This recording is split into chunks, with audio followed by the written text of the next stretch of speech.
Tucker Carlson says the hallmark of authoritarianism is disarming political opposition, only allowing for the people you agree with to have firearms and disarming those that do not. Ah, of course. So the Mulford Act, which Ronald Reagan, whom the Republican Party throats on a daily basis, literally passed a gun control bill outlawing permitless carry because the Black Panther Party, they were conducting armed patrols of Oakland neighborhoods because police were not too kind to black people back then. I don't know if this is shocking to anybody, but they still aren't. That's why, oh, of course, because as soon as a minority group takes up arms in self-defense, suddenly Republicans have a problem with it. And that's this Tucker Carlson segment in a nutshell. I don't know why I start every video doing this.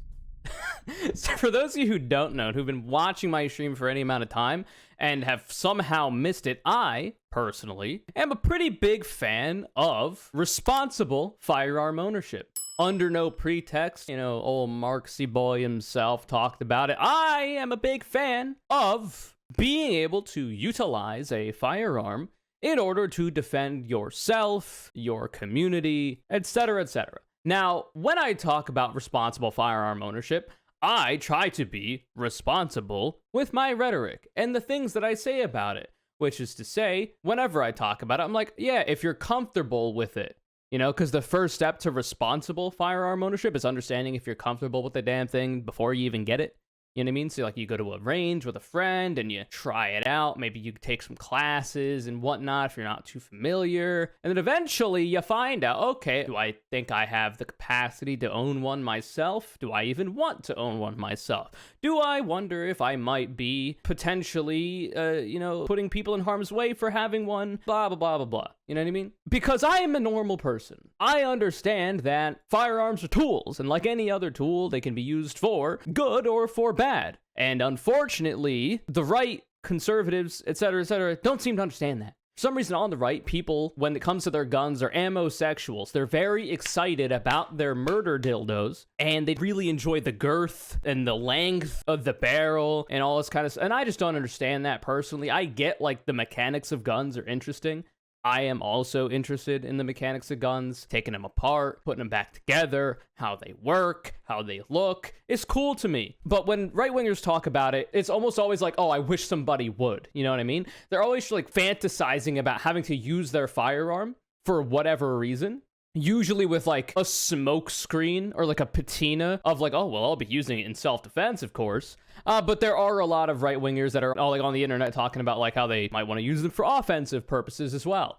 So like I talk about that all the time, and I'm on the left. I am a leftist. I am anti-capitalist. I'm a socialist. And I break with the liberals a lot when it comes to firearms. I also break with the Democratic Party a fair amount when it comes to firearms. For one, I don't really think that gun bans are the best way to go about things. They don't seem to be the most effective when it comes to gun regulations. However, I do believe in other methods, like, for instance, the fact that 60% of mass incidents seem to be perpetrated by people with a history of domestic violence, studies have shown.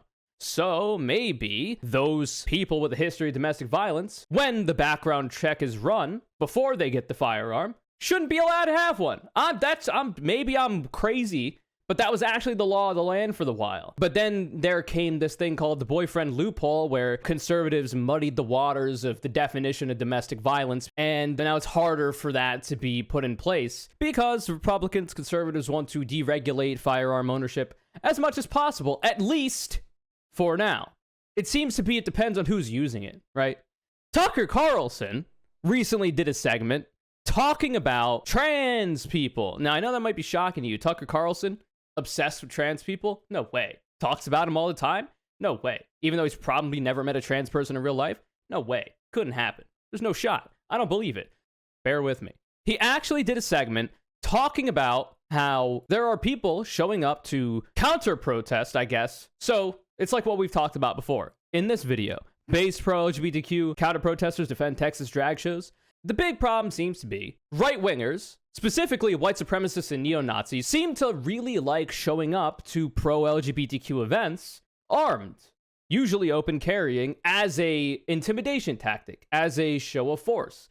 They're a big fan of doing that. They want to scare queer people and their allies back into the closet. You know what I mean? And in response to this, because queer people are tired of being pushed around, there are now pro-queer people, pro-LGBTQ people, who will show up to defend those LGBTQ events from those far-right counter-protesters. And the right wing really does not like this. They really hate it. They kind of enjoy the fact, and we'll kind of get into this when we actually watch the Tucker Carlson segment, they seem to really enjoy the fact that Democrats are really stupid when it comes to guns and are for disarming themselves. They seem to like to have the monopoly on violence, as it were, or the monopoly on firearm ownership that, you know, Democrats being dumb on guns gives them. So as soon as a leftist are like, yo, I'm actually in favor of responsible firearm ownership, I own firearms myself, and I'm also for people going out and protecting their communities, they don't seem to like that too much. And I guess we're just going to find out how much people defending their communities from people aggressing on them seems to get Tucker Carlson's diaper in a twist. Let's see.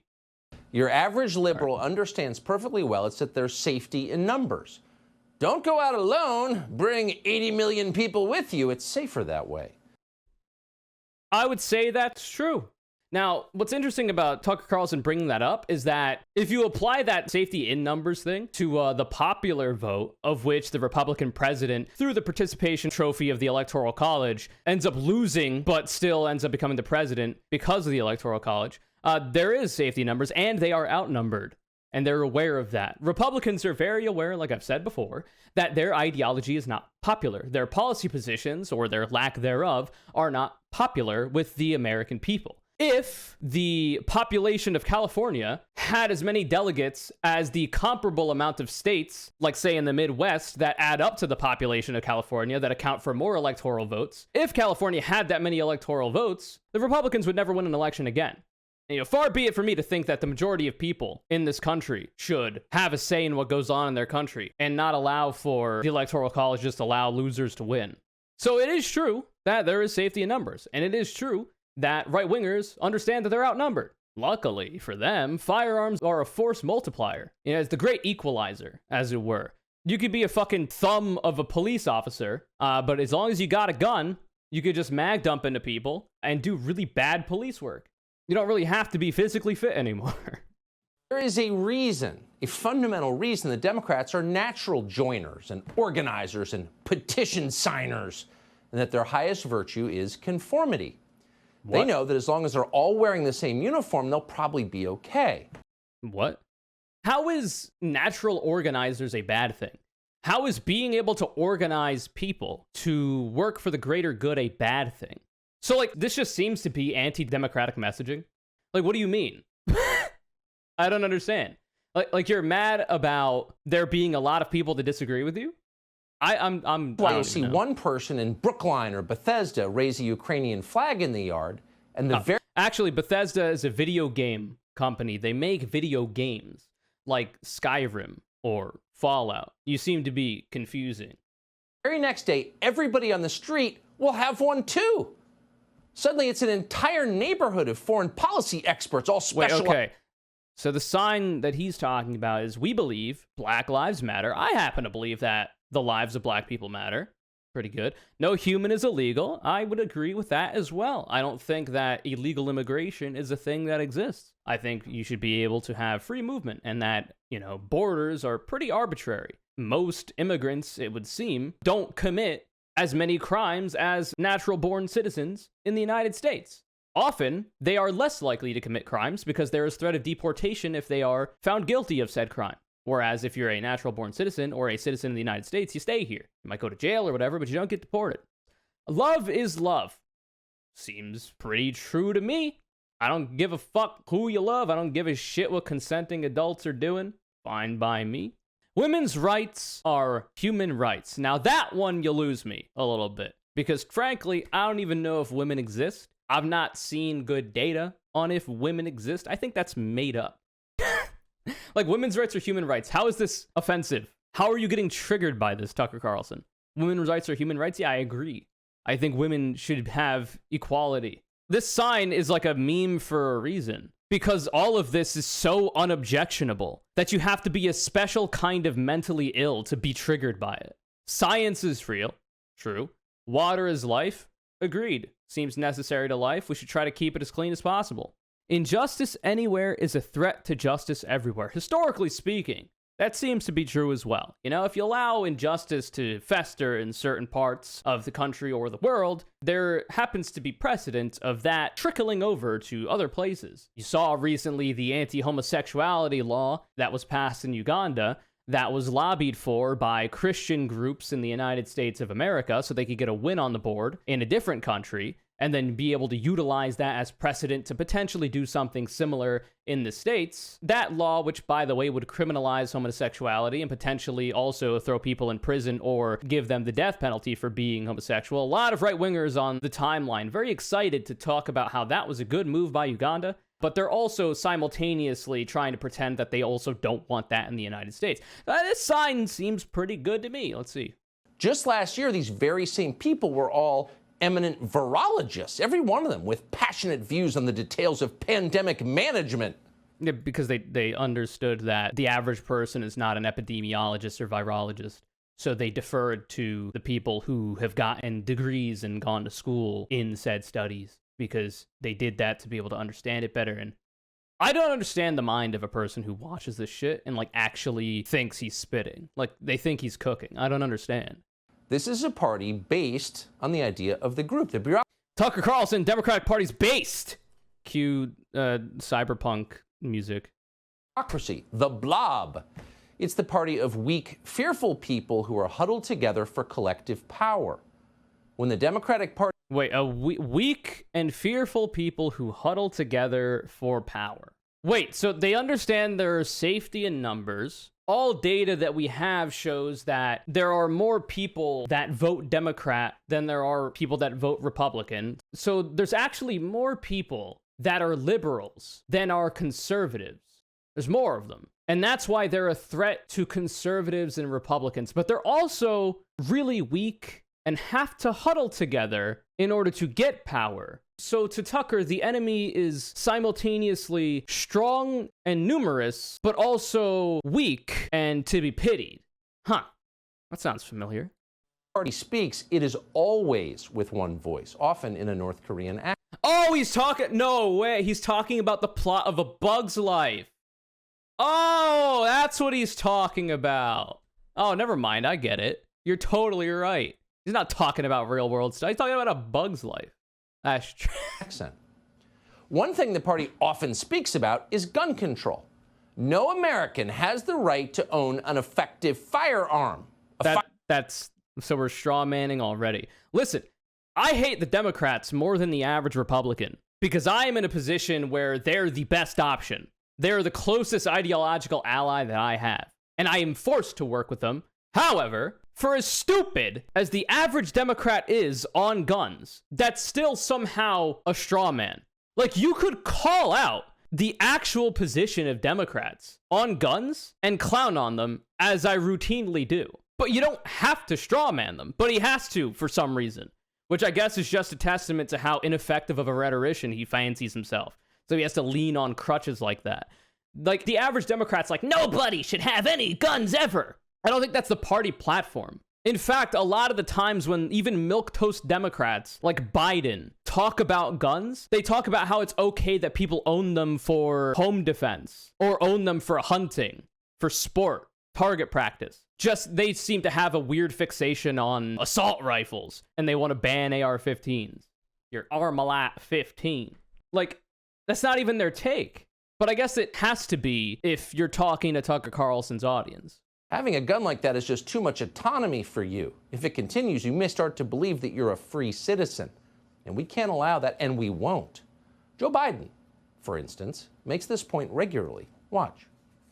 We're living in a country awash in weapons of war. Look alive, Jack. I've done once. I'm going to do it again. Eliminate assault weapon. It's time to ban these. It's time to ban these weapons. The right to bear arms is not an absolute right that dominates all others. You don't need an AR-15. I'm serious. Think about it. Ban assault weapons and high-capacity magazines.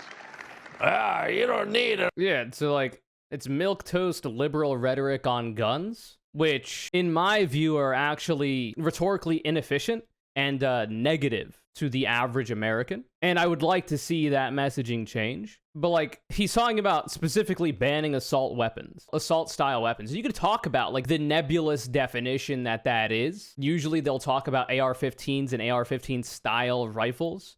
They're not talking about banning pistols, handguns. They're not talking about banning your grandpappy's World War II revolver, right? You could still own a handgun. Like, they're not talking about banning Glocks. Now, they might if they're stupid and they think semi-automatic is, like, relegated only for, like, firearms and don't understand that modern handguns are also semi-automatic. They talk about wanting to ban semi-automatic weapons or whatever because they don't know the definitions. They don't know shit about guns because they're scared of them. But anyway, like, you're talking about assault weapons.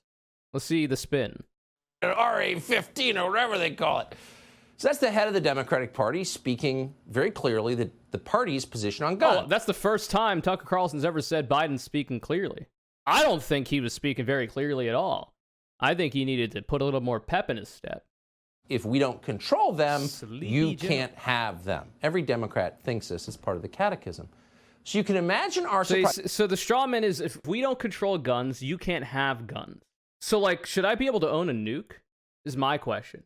We seem to understand. I don't know Tucker Carlson's take on this, but I think most people, even like very devout Second Amendment defenders on the right, understand that there are certain limitations for what people should be allowed to own. Obviously, you got people that don't think that way, but I think most people understand that every American citizen having access to a nuclear warhead is probably a bad idea because that would just get us all killed.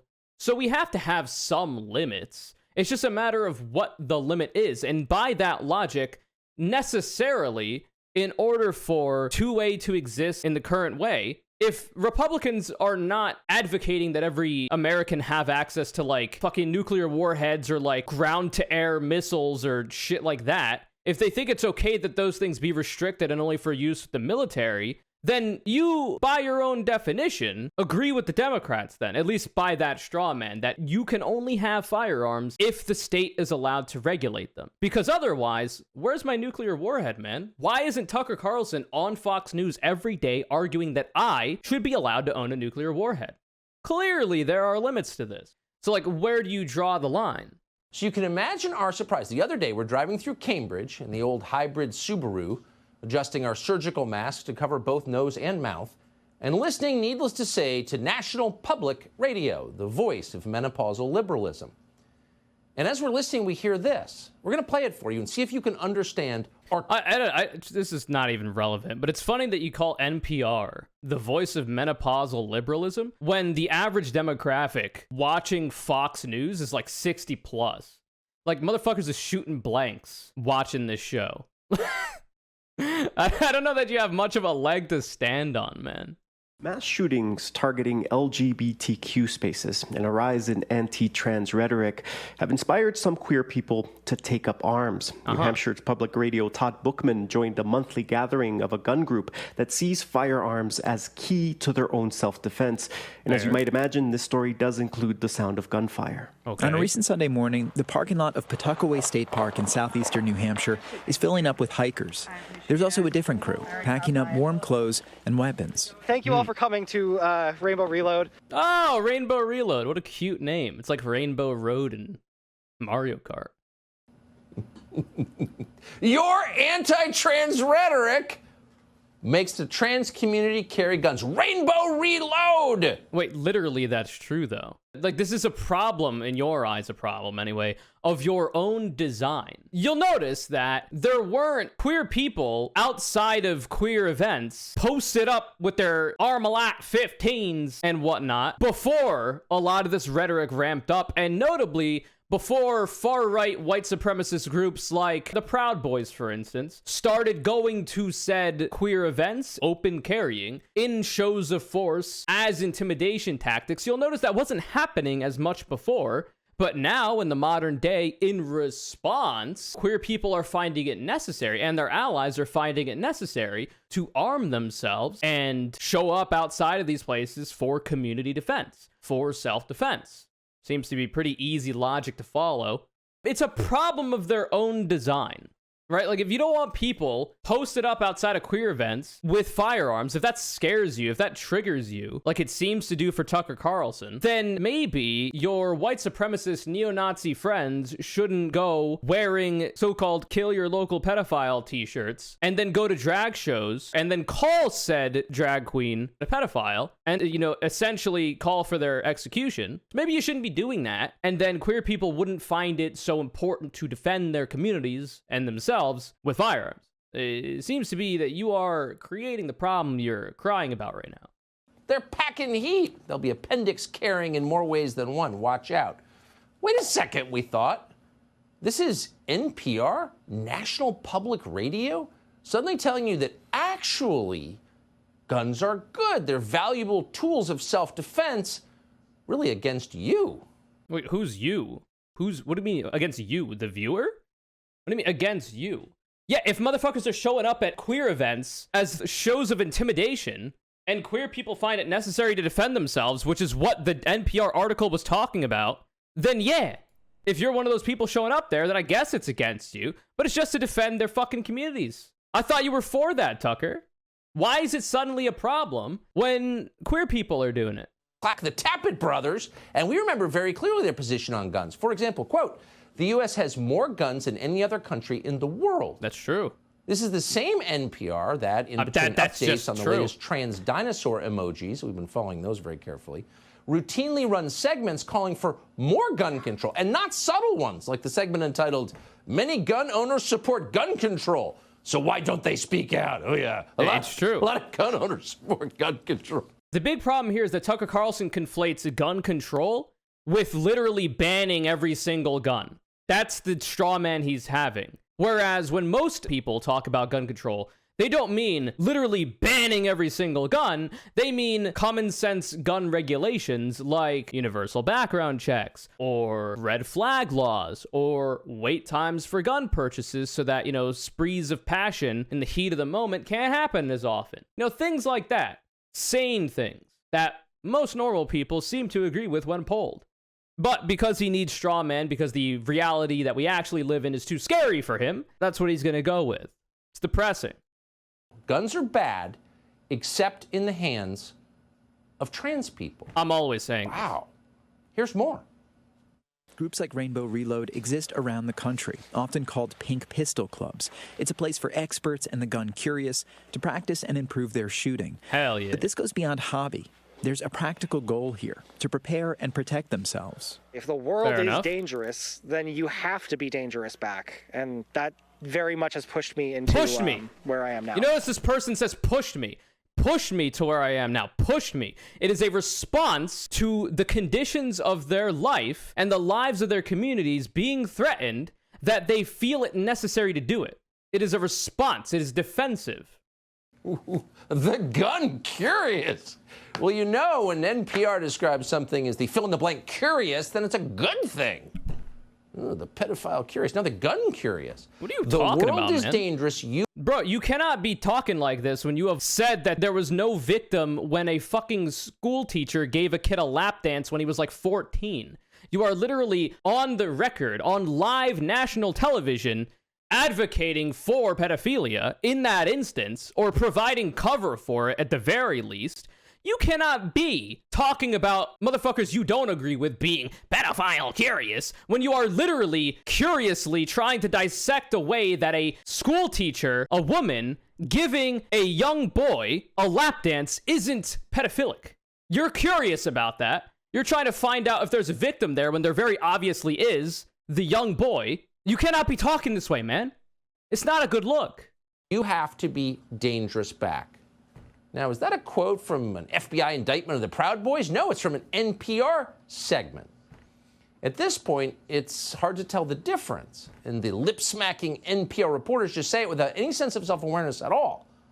What is going on here? Oh, the classic line here is that NPR has decided that guns are bad, except when the enforcers of its ideology have guns. You can't have guns, but faithful servants of the Democratic Party can. And that makes sense. Wait, what do you mean faithful servants of the Democratic Party? I'm pretty sure most trans people hate the Democratic Party. I'm not going to lie to you.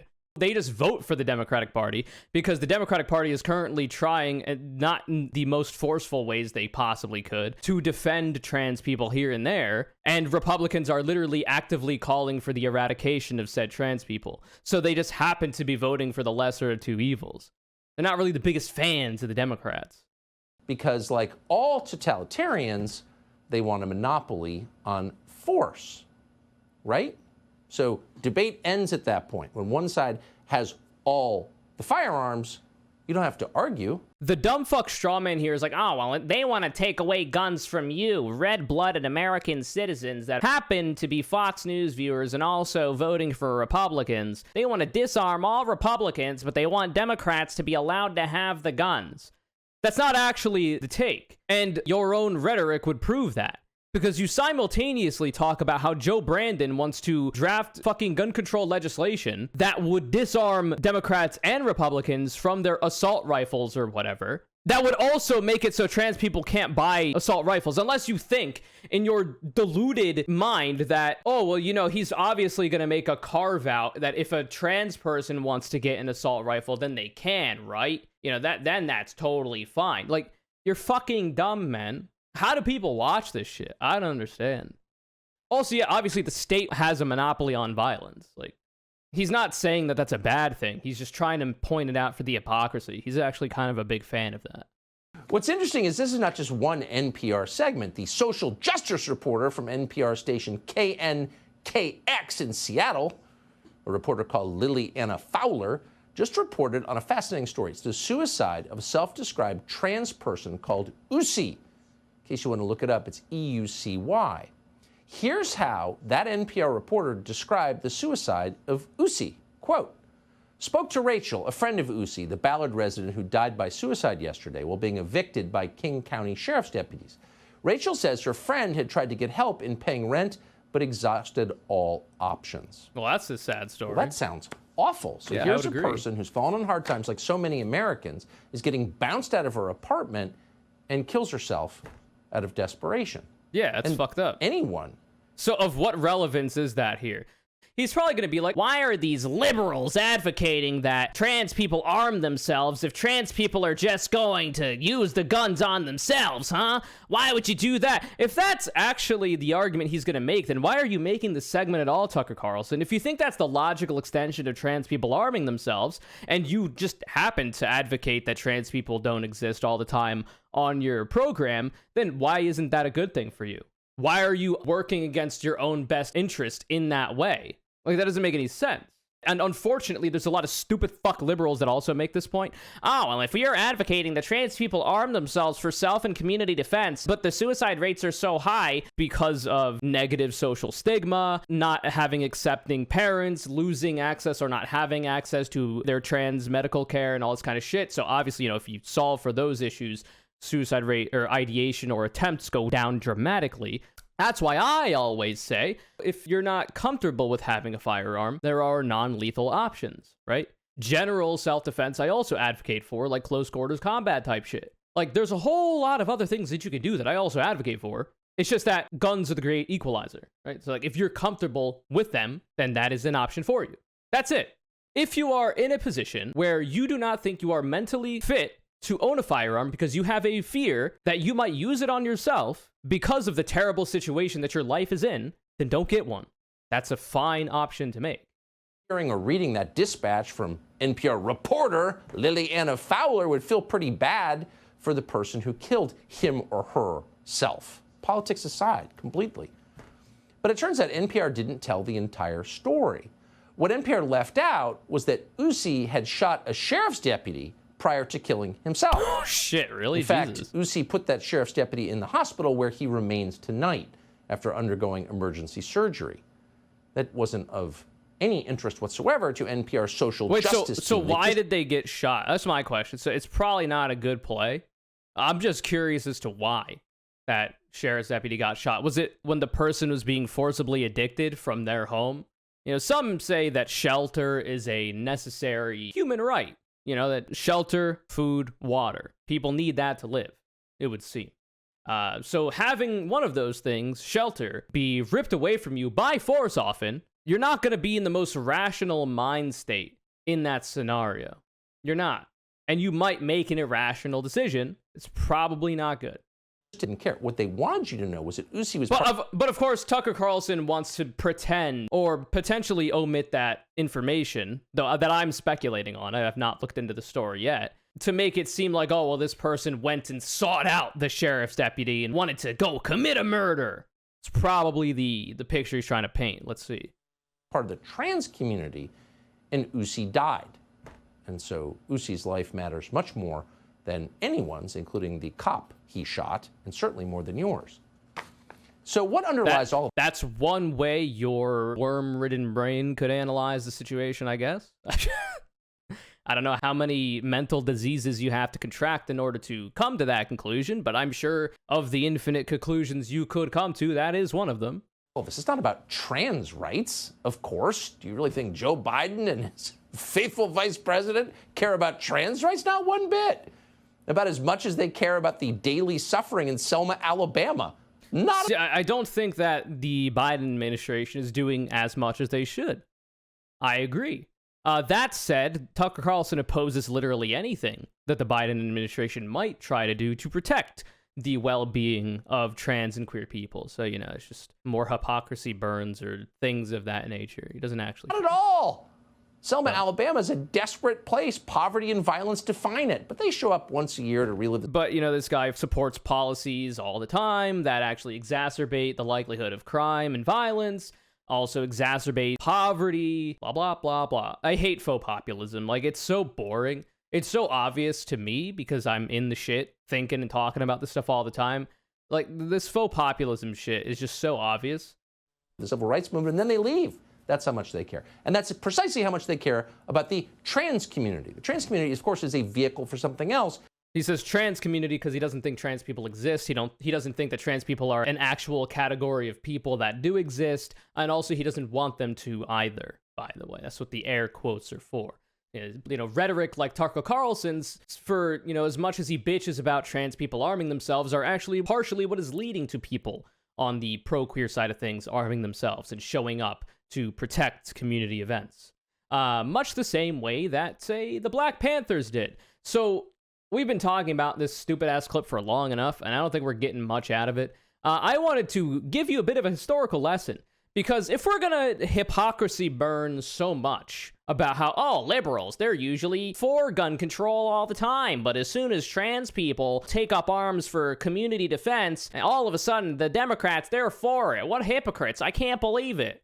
Well, for as much as Republicans, conservatives seem to be some of the biggest voices against gun control, their literal daddy actually passed it when he was governor of California, Ronald Reagan. Rest in peace, you will not be missed. I'm glad Reagan is dead. The Mulford Act, if you didn't know, now you will. The Mulford Act was a 1967 California bill that prohibited public carrying of loaded firearms without a permit. Mind you, there are states that are usually run by Republicans that are trying to pass laws that would allow for permitless carry of loaded firearms in public. Ronald Reagan wasn't a big fan of that. Named after Republican Assemblyman Don Mulford and signed into law by Governor of California Ronald Reagan, the bill was crafted with the goal of disarming members of the Black Panther Party who were conducting armed patrols of Oakland neighborhoods in what would later be termed cop watching. Oh, of course. That's why. Because, as Tucker Carlson says, the hallmark of authoritarianism is disarming political opposition, right? Only allowing for the people you agree with to have firearms and disarming those that do not. Ah, of course. So the Mulford Act, which Ronald Reagan, whom the Republican Party throats on a daily basis, literally passed a gun control bill outlawing permitless carry because the Black Panther Party, which was a party that advocated for the liberation of black people and equality for black people, because they were conducting armed patrols of Oakland neighborhoods. Because police were not too kind to black people back then. I don't know if this is shocking to anybody, but they still aren't, and they especially weren't back then either, because there were actual laws in place that allowed for even more oppression of black people rather than the Rube Goldberg ways that they still happen to oppress black people nowadays. You know what I mean? That's why, oh, of course, because as soon as a minority group takes up arms in self-defense, no less, suddenly Republicans have a problem with it. Suddenly conservatives have a problem with it. And that's this Tucker Carlson segment. That's this Tucker Carlson segment in a nutshell. He doesn't like that pro-queer people, pro-trans people, in an environment of vitriol and literal threats of violence against trans and queer people and their allies feel it necessary to arm themselves. He doesn't like that because it is the Second Amendment for me and not for thee. Very, very classic. It's all that it is. They garnered national attention after Black Panther members bearing arms marched upon the California state capitol to protest the bill. Assembly Bill 1591 was introduced by Don Mulford, Republican from Oakland, on April 5th, 1967, subsequently co-sponsored by a bunch of people, even Democrats. Look at that. Bipartisan consensus, everybody.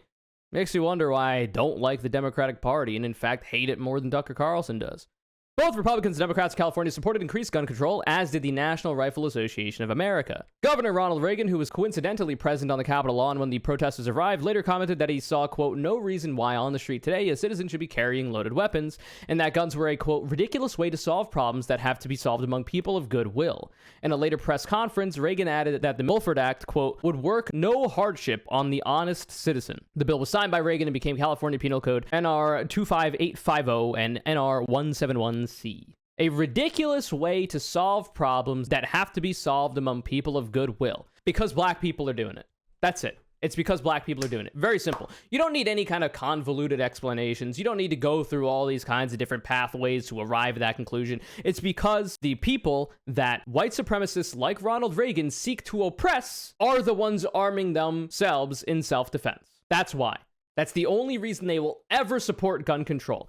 If the masses in the United States of America who have firearms, if the state understood that those people, regardless of political affiliation, were working together to, I don't know, overthrow the government, the state, they would absolutely, in bipartisan consensus, start legislating the disarmament of the proletariat. They absolutely would if they actually thought that that was a potential for them or against them. You allow for these things to happen for as long as you don't think it's going to affect you.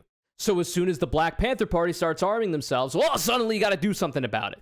As soon as trans people start arming themselves for self-defense, suddenly you got to do something about it. As soon as the working class starts arming themselves for self-defense, you got to start doing something about it. It's the same old story. 1967, Ronald Reagan passes gun control. So, like, I don't need these crocodile tears from Tucker Carlson. I don't need this concern trolling and these bad attempts at hypocrisy burning. I also don't care to look at this segment any further. It's just going to be a bunch of constipated whining. Encourage them to get guns. How do you think that ends? But by the way, if we're following the logic that here, seems get relevant, people actually. in a station, armed people in a station. Thank you very much, Shark00 for the raid. I hope you had a good stream. What is up? I'm currently in a segment. Everybody go follow Shark00. Idiots. This is actually irrelevant. Doesn't matter if they're trans or not, whatever that is. It's the same template always. Scare the crap out of your voters. Like, you know. Tell them that. So scare the crap out of your voters, if I can think of any other Tucker Carlson clips that I've seen. You know, for instance, in the case of trans people, these trans people, these gay people coming to indoctrinate your kids and, you know, ruin the lives of your kids. You know, scare people like, the illegal immigrants, they're pouring over into our country from Mexico, and the caravans and MS-13, they're coming to take your wife. You know, scare people into, the black men are gonna come and take your wives because they're better at sex and all white men understand. You know, scaring your viewers. Okay. How do you think that ends? How do you think that ends? I don't know, Tucker Carlson. How about you tell us? Because you're literally telling on yourself. This is your exact playbook. This is what you do. This is what other pundits like you do. It's not unique to Tucker Carlson, because there's nothing unique about Tucker Carlson, other than the fact that he always looks like he has to take a shit. Like, how do you think that ends? How about you tell us? What's the end goal here? Because the end goal for people who are arming themselves in self-defense, when counter-protesters, anti-queer people show up at their events, armed as well, seeking to intimidate people and seeking to potentially shut these events down, that might be different. I'm not sure. Like, what's the eventuality for people that you're lying to about how, you know, the immigrants are pouring over the border, who are arming themselves for that? What's the end goal for that, Tucker Carlson? I wonder. Will he tell us? But by the way, if we're following the logic here, and why not? Oh, why not? Let's follow the logic. You have to kind of wonder, like, what's the limit to this? So if trans people are in fear for their lives in every region in the country, including New England, which apparently is crawling with Nazis now, why wouldn't we be arming them as we are, say, Ukraine's trans army? What's not being advocated for here is the Democratic Party or the state arming trans people, meaning giving them weapons and training them. Because that's what's happening in Ukraine. When Russia commits a war of aggression and invades Ukraine in hopes of taking the country, the United States and other allies to Ukraine send the army in Ukraine weapons and other lethal aid so that Ukrainians can defend themselves from that invading force. That's what's happening there. By making this equivalency, is he saying that Democrats are going to start giving trans people guns in this country? Like, now there's going to be state-mandated firearms as long as you identify as trans. Because it's not happening. But that's the idea he wants to put in the heads of the mentally sick people in his audience. There are famously trans people in Ukraine's army. They're very, very proud of that. So why stop with AR-15s? I mean, so true. Why not? The state should give every trans person a nuclear warhead. I'm saying it. I'm sorry. I'm sorry if that hurts your feelings, libtards. All right? Conservatives. Every trans person should have a state-mandated nuclear warhead. Why not? Where's the limit, Tucker Carlson? F-35s or tanks. So true. You know, that's a question for our highest-ranking trans admiral, Richard Levine. Here is Richard Levine in July of 2020 describing the... Look, I love how it's just commonplace now because Elon Musk took over Twitter in part because a trans woman took his girlfriend, and now he has loosened the definition of bigotry to allow for people on the right to constantly misgender, dead name, etc., on Twitter. You know, the now standard MO for right-wingers, and it's super boring and played out, is just be like, oh, well, I'm gonna dead name you, I'm gonna misgender you. Like, and that's your art. It's not an argument, man. Calling somebody their dead name is not an argument. Like, if you're going to be bigoted to me, if you're going to try to offend me, at least be creative about it. At least try to make it a bit fun for me. Because, like, otherwise, I don't know why I give a shit. But, of course, you know, let's misgender this trans among woman. us continue to suffer. Let's dead name this trans woman. Including LGBTQ individuals of color. LGBTQ youth. LGBTQ seniors. And LGBTQ immigrants. True. So none of that is factually true, as we just told you. In fact, some of the people he's describing are not the most oppressed in our society, but literally and measurably the most entitled and privileged. I would like to see a source on that. I know we'll never get provided data ever on Fox News about literally anything. It doesn't have to be just about that. You will never get data on anything. And if you do, it's going to be from like the Heritage Foundation, where they try to warp the data to suit their political needs.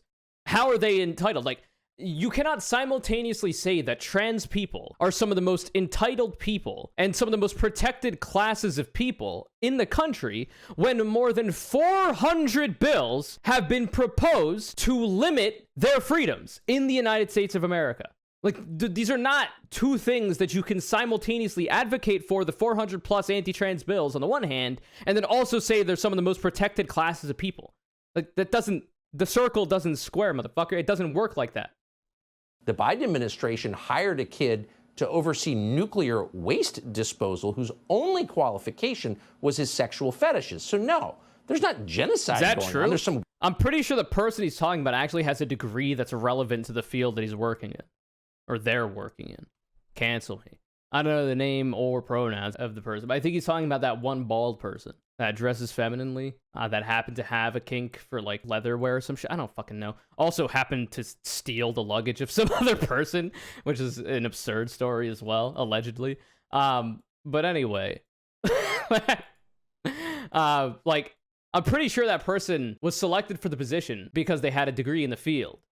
They're non-binary? Okay. Because that's like always the thing, right? They're like, oh my God, we don't need affirmative action. We don't need to be hiring people for diversity. We need to just make sure we hire the people that are most qualified for the job. It's like, okay, well, what if a black person is perfectly qualified for the job? What if a woman is perfectly qualified for the job? What if a queer person is perfectly qualified for the job? That's usually what's going to be going on there. I don't know that we've ever seen any actual evidence of a minority group being hired for a position without being qualified for it and hired solely for that. It's certainly not an epidemic level problem if it is happening. So like the implicit assumption there is only a white man could possibly be qualified for the position, right? That's the assumption. That's the dog whistle, I guess, or that's like the hidden message. Weird affirmative action program going on. Oh, there you go. But if you listen to NPR, you wouldn't know that. And that kind of talk might scare the heck out of you. And if they encourage you to go get a gun and arm yourself because Nazis are taking over Vermont, you might do it. Again, we're as for guns as you could possibly be. But this seems like an incitement. No. Mentally redacted. Tucker's mind has been excavated from his skull and has been replaced with an insatiable desire for power and money. That's it. That's all any of this is. And I think he's also genuinely evil. Like, obviously, his first and foremost motivations are going to be money and power. But thirdly, I think he does delight in the suffering of people he doesn't like. Like, I think it probably gets him off in more ways than one. I'm pretty sure he is literally bloodthirsty in that way. But the first two priorities are that, right? It's some bullshit. Conservatives are against gun control until black people start arming themselves to defend their communities. Until trans people start arming themselves to defend their communities. And mind you, it's not just trans people doing this. It is cis people who are allies to trans people that are doing this as well. It's not just trans people. So this turbo dork will never shut the fuck up. So true. Tucker Carlson cannot stop his tiny little lips from flapping. Can't do it. It's true. That's enough of that. Very simple, very straightforward. That didn't have to be an hour long, but I guess it was. Anyway. This video is called to call it as Hashiraya and Emma Heartfire, another double because I just can't seem to get my shit together. Thanks so much both of you for the support and for scaring the hose. I've been obsessed with this album. Please leave me alone. If you'd like to be the next Connor Call, all you can do is follow me on Twitter at ConnorCC. Retweet my video links when they go live. Remember to subscribe to the channel, put on notification on the bell. Leave a like if you'd like. Comment something down below about how arming yourself in self-defense is scary to people like Tucker Carlson because they're pussies and cowards. And have a good one.